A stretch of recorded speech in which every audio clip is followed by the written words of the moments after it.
இலங்கையில் ஓரின செயற்கையாளர்களுக்கான வாய்ப்பு வழங்கப்பட போகிறதா? ஒரு ஆண் இன்னுமொரு ஆணுடன் சேர்ந்து வாழ்வது, ஒரு பெண் இன்னுமொரு பெண்ணுடன் சேர்ந்து வாழும் அந்த ஓரின சேர்க்கைக்கான வாய்ப்பு வழங்கப்பட போகிறதா? இப்போ எல்லோர் மத்தியிலும் கேள்வியாக இருக்கிறது.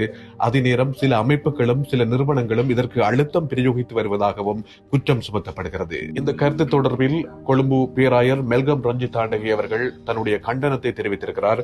கடந்த ஞாயிற்றுக்கிழமை பேர்வல புனித அன்னமாள் தேவாலயத்தில் இடம்பெற்ற வருடாந்த திருவிழாவில் கலந்து கொண்டு அவர் உரையாற்றும் போது பேசியிருக்கிறார். எங்களுடைய இலங்கையின் கலாச்சாரம் வேறு, மேலத்தைய கலாச்சாரம் வேறு. அமெரிக்கா, கனடா, இங்கிலாந்து, ஆஸ்திரேலியா போன்ற மேலத்தைய நாடுகளில் இருக்கக்கூடிய இந்த நடைமுறையை இலங்கையில் புகுத்துவதற்கும் சில நிறுவனங்களும் அமைப்புகளும் தீவிரமாக செயற்பட்டு கொண்டு வருகின்றன என்ற குற்றத்தை அவர் சொல்லியிருக்கிறார். ஒரு திருமணம் என்பது பெற்றோர் சம்மதத்துடன் செய்து வைப்பது அல்லது காதல் திருமணமாக இருக்கும்.